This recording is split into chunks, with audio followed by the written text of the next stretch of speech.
العليم من الشيطان الرجيم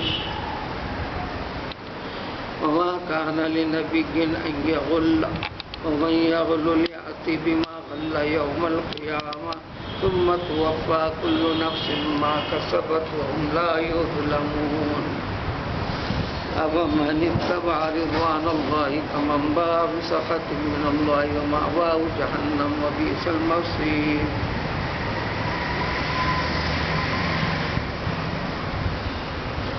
کسی بھی نبی کے لیے یہ سزاوار نہیں ہے،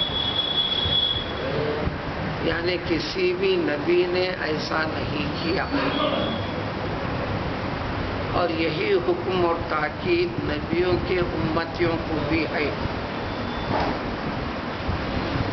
جنگ احد سے متعلق کئی چیزیں پیدا ہوئی تھیں، تفصیلات گزری، ان میں سے چند ایک پہلو بھی تھی۔ من جملہ ان پہلوؤں کی تفصیل اس آیت شریفہ میں کہ جو میدان جنگ سے ایک اہم موقع کے اوپر جو اپنی چوکی چھوڑ کر نکلے تھے، نتائج ہوئے تھے۔ چھوڑنے کی وجوہات میں سے ایک وجہ یہ بھی خیال میں لا لیا تھا چوکی چھوڑنے والوں نے کہ اس سے پہلے جنگ بدر ہوئی تھی، اس میں مال غنیمت کی تقسیم عمل میں نہیں آئی، جس کو ملی تھی اسی کو اس کا حق دے دیا گیا تھا۔ تو اس جنگ احد میں بھی جب دشمن بھاگ نکلا تھا اپنے مال و متاع کو چھوڑ کر، ساز و سامان کو چھوڑ کر، تو بعضوں کے اس میں خیال آیا صحابہ رضوان اللہ تعالی عنہم اجمعین کے کہیں ایسا ہونے نہ پائے کہ جس کے ہاتھ جو لگا وہی اس کو ملے گا، تمام میں تقسیم عمل میں نہیں آئے گی۔ ایک گمان پیدا ہوا۔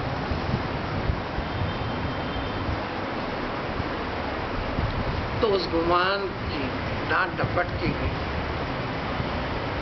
اس جیسی کیفیت تھے جنگ بدر میں تو عملی نمونہ ہوا تھا، خیال وغیرہ آیا نہیں تھا۔ تاریخ میں، تاریخ اسلام کے اندر اس کے بعد ہونے والی جنگیں، جنگ خیبر وغیرہ میں بھی ایسے چند واقعات ہوئے تھے۔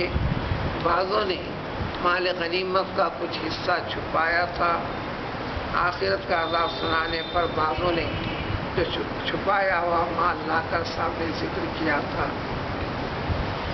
تو آیت کی ابتدا خطاب ہر نبی کی طرف منسوب کرتے ہوئے وضاحت اور صفائی پیغمبر صلی اللہ علیہ وسلم کی پیش کرنے کے فوری بعد تمام امتیوں کے لیے بھی، قیامت تک کے لیے، دنیا کی ابتدا سے قیامت تک کے لیے بھی دین اسلام کے یہی احکام ہیں۔ دیانت داری ایک اہم چیز ہے۔ دیانت داری کی جو ضد ہے، جو الٹا ہے، اس کو کہتے ہیں غلول۔ ما کان لنبی ان یغل، کسی بھی نبی کے لیے، یہ نبی تو نبی ان یغل کہ وہ خیانت کرے، یہ ان کے لیے سزاوار ہے ہی نہیں، اور نہ کسی نے کیا۔ کہ جائے کہ افضل الانبیاء پیغمبر صلی اللہ علیہ وسلم کیسے کریں گے؟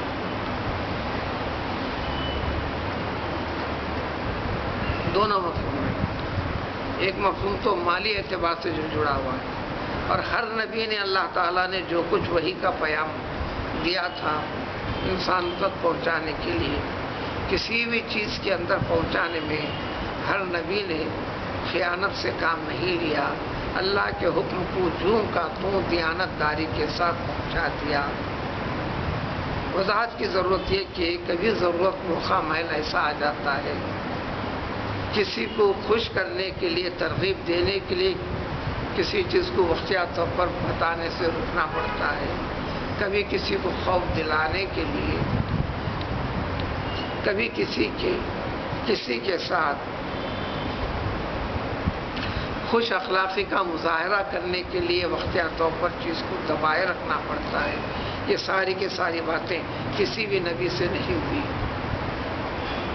تو لہٰذا اس سلسلے میں بھی جتنی چیزیں ذکر کی جاتی رہی ہیں اور آگے بھی ذکر کی جائیں گی، یہ سب کچھ پیام خداوندی ہے جو اللہ تعالیٰ عالم الغیب ہیں، ان کی طرف سے اعلان ہے۔ نبی علیہ الصلوۃ والسلام نے اپنی طرف سے کوئی بھی ایسی چیز جو تمہیں بری لگتی ہو وہ بھی نبی اپنی طرف سے نہیں بتاتے ہیں، اللہ بتا رہے ہیں۔ جو چیز بھی اچھی ہے وہ بھی اللہ تعالیٰ کے حکم کی طرف سے تمہیں بتایا جا رہا ہے۔ اور مطلق مسئلہ دین اسلام کا جو خیانت امانت داری کا ہے، اس لیے نبی کریم صلی اللہ علیہ وسلم کی تمام صفات میں سب سے اہم صفات قبل نبوت بھی بعد نبوت تو ہے ہی ہے۔ سارے مخالفین جس نام سے جس لقب سے آپ سے آشنا تھے وہ صادق اور امین کے نام سے ہی معروف تھے۔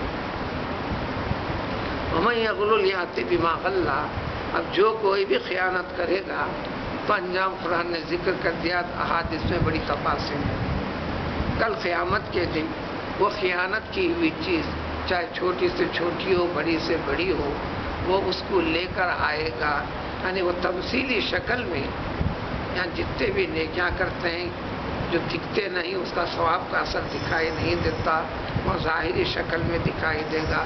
گناہ جو کرتے ہیں اس کا ظاہری شکل نظر نہیں آتی، لیکن آخرت میں ظاہری شکل و صورت کی شکل میں نظر آئے گا۔ ہر ایک کو اس کا عذاب، گناہوں کی چیزیں بھی نیکی کی چیزیں بھی۔ حدیث شریف پہ وضاحت ہے کہ جس چیز میں خیانت کی، احادیث کثرت کے ساتھ اس آیت شریفہ کے تحت نہیں۔ بعض معاملات میں 1 درہم کی خیانت کے بارے میں ذکر ہے کہ وہ دوزخ میں رہے گا، وہ شکل جس نے کیا ہے اس کو حکم ہوگا کہ وہ لے کر آ، اس کو لانا پڑے گا دوزخ کی گہرائیوں سے، پھر لے کر اوپر آئے گا، ابھی دوزخ سے پاک ہو نہیں پائے گا، پھر اندر جائے گا، پھر اسی کام میں لگا رہے گا، یعنی عذاب میں جھلستا رہے گا۔ یوں سمجھو کہ ایک بوجھ ہے، اس کے گلے پڑے گا، اس بوجھ کو لے کر دوزخ سے نکل نہیں پائے گا، یوں ہی نکلنا چاہے گا، پھر اس کے اندر کھینچ لیا جائے گا، اس کے گناہوں کا بوجھ کو اس کو کھینچ لیا جائے گا۔ قرآن میں اگلی آیتوں میں آئے گا، اگلے سوروں میں، ثم اعیدوا فیہا یریدون ان یخرجوا منہا، دوزخ سے نکلنے کا ہمیشہ خیال کریں گے۔ ثم یعیدوا فیہا، پھر انہیں اسی کے اندر ڈھکیل دیا جائے، لوٹا دیا جائے گا، کہا جائے گا فذوقوا عذاب النار الذی کنتم بہ تکذبون۔ اسی کو دوسری جگہ فذوقوا عذاب النار التی کنتم بہا تکذبون، یہ تم کو چکتے ہی رہنا پڑے گا۔ بعض مرحلے میں صدقات زکوٰۃ وغیرہ کے مالوں کو وصول کرنے کے لیے نبی کریم صلی اللہ علیہ وسلم نے نمائندے بھی روانہ کیے۔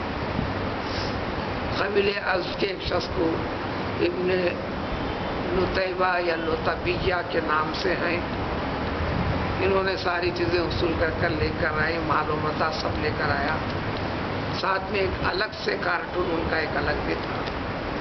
آنے کے بعد بتا دیا کہ ساری کی ساری چیزیں زکوٰۃ کے، صدقات و خیرات کے میں وصول کر کے لایا ہوں، لیکن یہ جو الگ سے کارٹون ہے یہ چیزیں مجھے علیحدہ سے ہدیے کے طور پر، تحفے کے طور پر لوگوں نے پیش کیا ہے، لہذا یہ میری ہیں، یہ میں اس کو داخل بیت المال نہیں کروں گا۔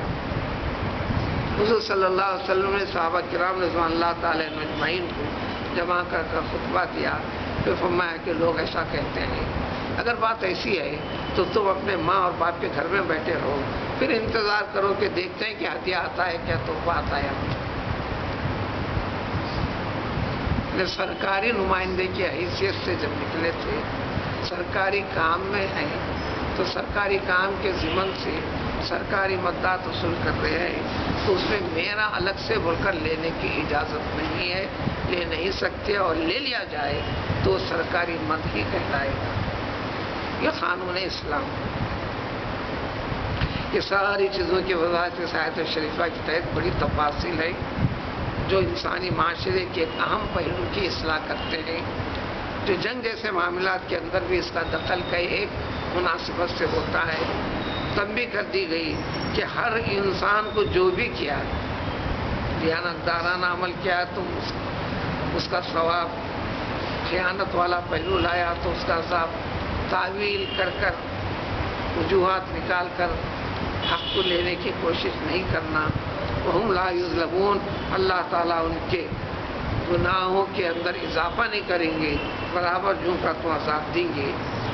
اسی پہلو کو ایک انسانی عقل سے جوڑ کر بتاتے ہیں، تمہیں غور کرو کہ وہ شخص جو اللہ تعالیٰ کی رضوان کی پابندی کرتا ہے، یعنی اطاعت و فرمانبرداری، دیانتدارانہ پہلو کو کسی بھی شعبے میں ادا کرتا ہے، تو کیا برابر ہو سکتا ہے اس شخص کے جیسا جو نافرمانی کر کر اللہ کے غضب میں گر گیا ہو؟ تمہارا ذہن خود کہے گا نہیں۔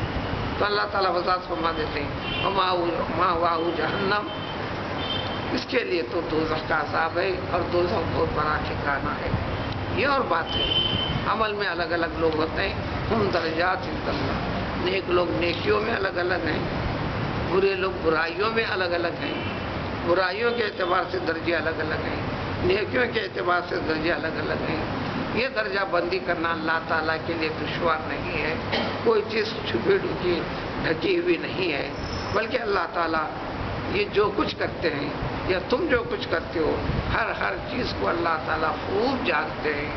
یہ جاننے کا نتیجہ یہی ہے کہ اس کا حساب و کتاب ہوگا، جزا و سزا برابر مل کر رہے گی۔